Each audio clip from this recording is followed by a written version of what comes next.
नमस्कार साथियों, गुरुजी ज्ञान क्लासेस फोरम में आप सभी का पुनः स्वागत है। साथियों, आज हम फिलॉसफी दर्शन शास्त्र पर आधारित क्वेश्चन लेके आ रहे हैं और इस वीडियो को आपको पूरा वॉच करना है। आज का जो टॉपिक है रविंद्रनाथ टैगोर। तो रविंद्रनाथ टैगोर भी एक दार्शनिक थे। इनके विचार शिक्षा में कैसे थे, आज हम पढ़ते हैं इनके बारे में। तो सबसे पहले जान लेते हैं साथियों कि रविंद्रनाथ टैगोर का जीवन परिचय। तो जीवन परिचय में क्या है इनका कि रविंद्रनाथ का जन्म 7 मई सन 1861 ईस्वी को बंगाल के एक शिक्षित धनी तथा सम्मानित परिवार में हुआ। इनके पिता का नाम था देवेंद्रनाथ टैगोर। देवेंद्रनाथ टैगोर था। देवेंद्रनाथ अपने पुत्र टैगोर को संस्कृत शिक्षा के साथ भारतीय दर्शन और नक्षत्र विज्ञान की शिक्षा दिलाई। तो साथियों, आपको देखना है कि रविंद्रनाथ का जन्म कब हुआ, 7 मई 1861 को बंगाल में, और इनके पिता का नाम था महर्षि देवेंद्रनाथ टैगोर। और सन 1877 ईस्वी में रविंद्रनाथ टैगोर को कानून पढ़ने के लिए इंग्लैंड भेजा गया, परंतु वहां उन्हें संतुष्टि नहीं हुई और वे बिना कोई शिक्षा की डिग्री लिए हुए वापस भारत लौट आए। रविंद्रनाथ टैगोर की शिक्षा अधिकतर गृह शिक्षण तथा स्वाध्याय के द्वारा घर पर ही हुई। उन्होंने बाल्यावस्था से ही बंगाली पत्रिकाओं में लेखन लिखते थे तथा लोगों के बीच लेख देने की प्रारंभ कर दिए थे। उन्होंने प्रशंसनीय कविताएं, उपन्यास, नाटक इत्यादि लिखे। इससे वे केवल एक सुप्रसिद्ध कवि, उपन्यास, नाटककार, चित्रकार तथा दार्शनिक के रूप में प्रसिद्ध हुए। और साथियों, उसके बाद उन्हें ऋषि की संज्ञा से भी विभूषित करके गुरुदेव कहा गया। इनकी प्रथम रचना थी गीतांजलि, उन्हें नोबेल पुरस्कार दिया गया गीतांजलि की रचना के लिए। 1913 में, आपको याद रखना है, कलकत्ता के विश्वविद्यालय में डिलीट की उपाधि से उन्हें विभूषित किया गया।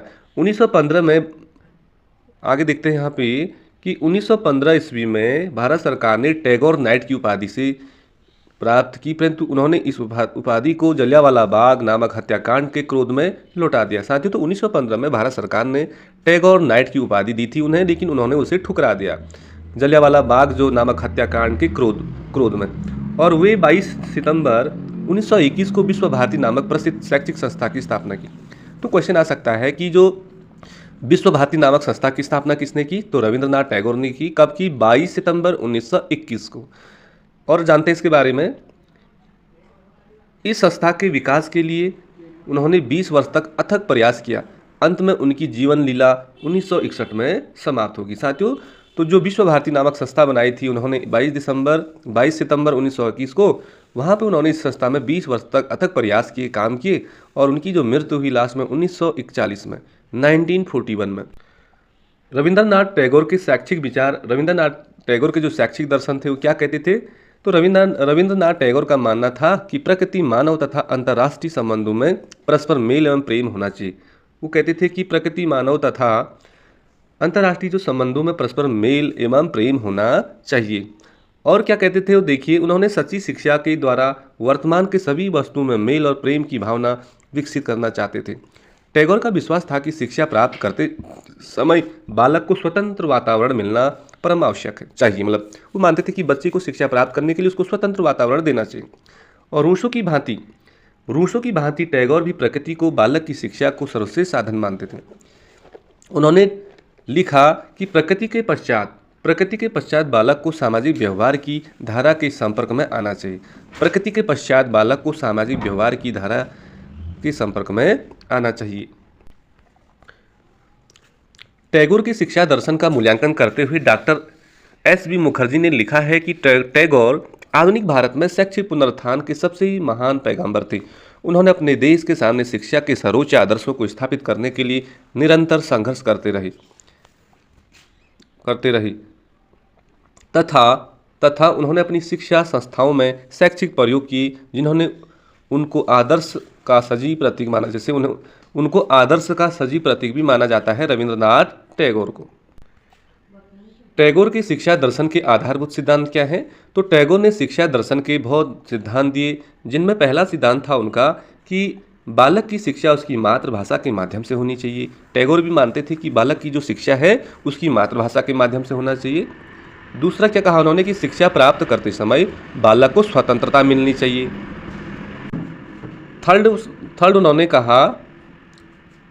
थर्ड पे क्या कहा उन्होंने कि बालक की रचनात्मक प्रवृत्तियों के विकास के लिए आत्म प्रकाशन का अवसर दिया जाना चाहिए।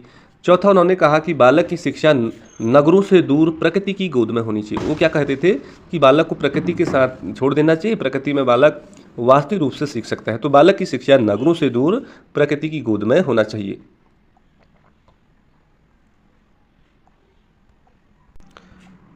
अगला पॉइंट है यहाँ पे, शिक्षा द्वारा बालक की समस्त शक्तियों का सामंजस्यपूर्ण विकास होना चाहिए।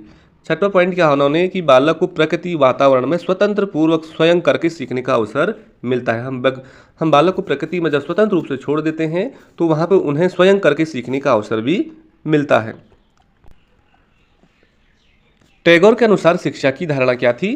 तो रविंद्रनाथ टैगोर के अनुसार शिक्षा की धारणा शरीर तथा आत्मा से है, शरीर तथा आत्मा से है, जो प्रकृति की गोद में स्वस्थ एवं प्रशांत प्रसन्नचित्त होकर विकास करता है। तो टैगोर कहते थे कि शिक्षा की जो धारणा थी शरीर तथा आत्मा से है, जो प्रकृति की गोद में स्वस्थ और प्रशांत चित्त होकर हम उसे प्राप्त कर सकते हैं। अगला देखें यहाँ पे, रविंद्रनाथ टैगोर के अनुसार शिक्षा का अर्थ क्या था? तो देखिए, गुरुदेव भारत में एक ऐसी शिक्षा चाहते थे जो वातावरण के निकट संपर्क में दी जाए। वह समझते थे कि शिक्षा का उद्देश्य संपूर्ण प्रकृति तथा संपूर्ण जीवन से व्यक्ति में एकत्व की भावना का विकास होता है। सुसंयोजित व्यक्ति के लिए वह एकत्व की भावना ही सबसे महत्वपूर्ण समझते थे। वो चाहते थे कि शिक्षा द्वारा विद्यार्थियों में यह क्षमता विकसित हो जाए कि वह प्रकृति के साथ सामंजस्य स्थापित कर सके और समाज के साथ मनुष्यता का व्यवहार कर सके।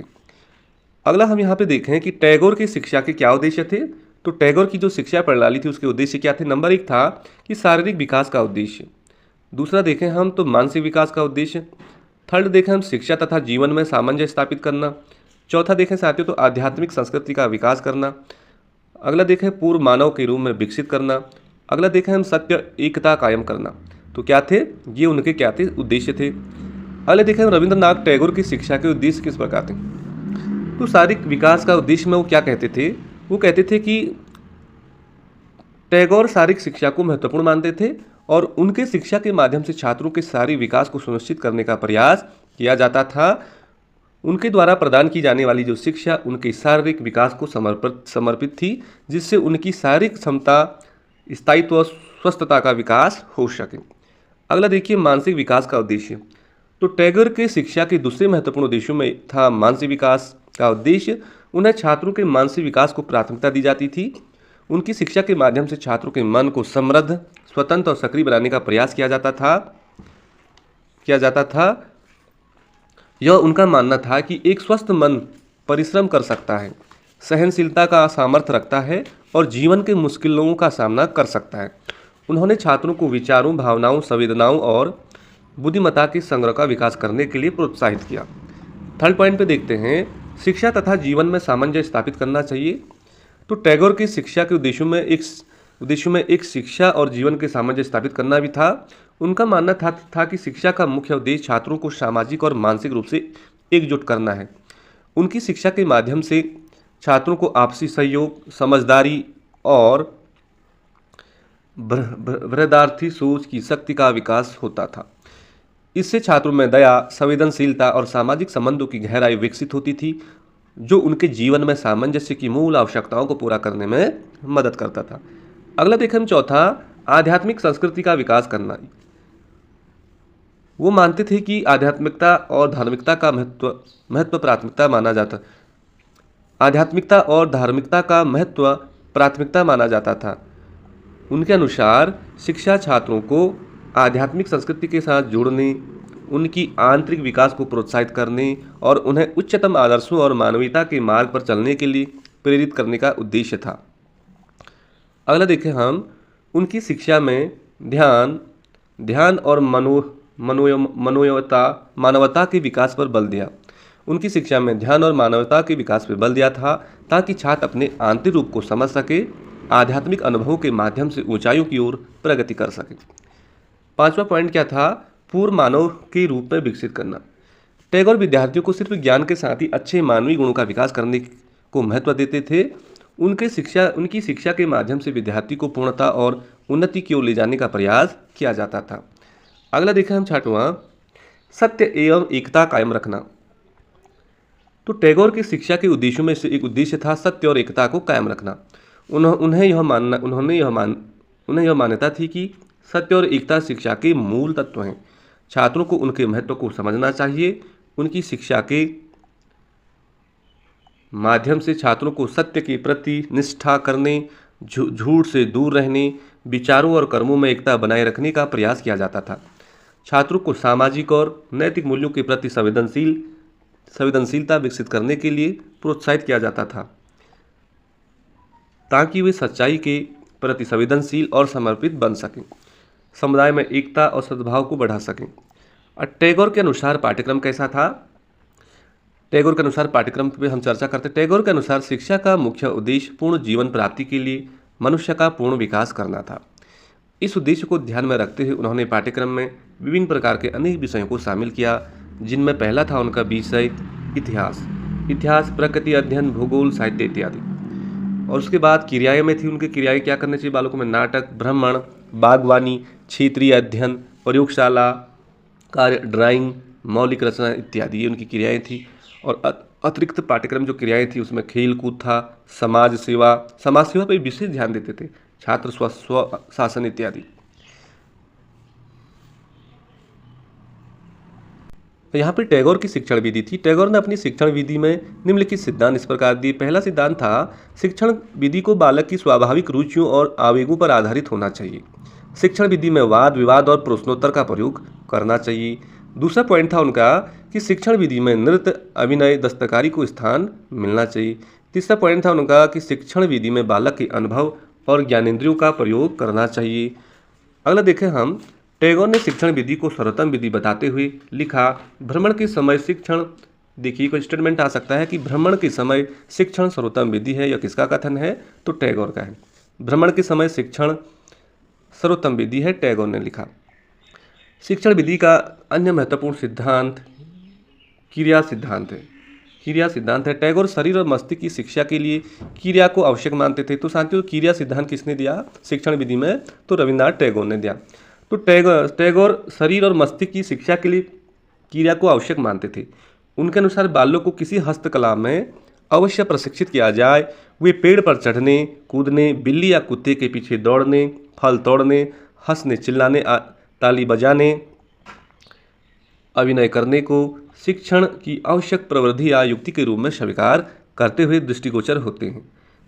वे विभिन्न विषयों जैसे जीव विज्ञान, खगोल विद्या, आगे देखें हम तो भूगर्भ विद्या आदि की शिक्षा प्राकृतिक पर्यावरण में देना चाहते थे, जिसमें बालक स्वानुभव, रुचि तथा करके सीख सकता है। इस प्रकार शिक्षण की वे मनोवैज्ञानिक विधियों का समर्थन भी करते थे। और टैगोर के अनुसार शिक्षक का स्थान, जो टीचर्स को उन्होंने क्या स्थान दिया था? टैगोर का मानना था कि मनुष्य को केवल मनुष्य ही पढ़ा सकता है। ये बात तो सही कही। उन्होंने अपनी शिक्षा योजना में शिक्षक को महत्वपूर्ण स्थान दिया। वे शिक्षक को मुख्य आधार मानते थे। पहला बोलते थे कि शिक्षक बालक की पवित्रता में विश्वास करते हैं। जो शिक्षक होते हैं बालक की पवित्रता में विश्वास करते हुए उनके साथ प्रेम तथा सहानुभूतिपूर्ण व्यवहार करें। देखिए, शिक्षक बालक की पवित्रता में विश्वास करते हुए उसके साथ प्रेम तथा सहानुभूतिपूर्ण व्यवहार करें। दूसरा पॉइंट था उनका कि शिक्षक पुस्तकी ज्ञान पर ध्यान कम दें तथा ऐसा वातावरण तैयार करें जिसमें क्रियाशील रहते हुए बालक अपनी नीति अनुभव द्वारा स्वयं सीखें। तो एक सीखने क्या कहते थे कि अध्यापक को पुस्तकी ज्ञान पर कम ध्यान देना चाहिए, बल्कि एक ऐसा वातावरण का निर्माण करना चाहिए जिसमें बालक खुद क्रियाशील रहे और अपने अनुभव के द्वारा खुद सीखें। इस बात को ये मानते थे टीचर्स के बारे में। थर्ड ये कहते थे कि शिक्षक बालक को रचनात्मक कार्य करने के लिए उत्तेजित करें, और जो शिक्षक है वो बालक को क्रिएटिविटी जो वर्क है उसको रचनात्मक कार्य करने के लिए उत्तेजित करते रहें। तो साथियों, ये होगी टैगोर का शिक्षा दर्शन पर थोड़ी चर्चा। यदि जानकारी अच्छी लगी तो इससे आप एक लाइक के तौर पे हमें संतुष्ट कर सकते हैं। मिलते हैं किसी अगले वीडियो में, तब तक के लिए बाय बाय, जय हिंद, नमस्कार।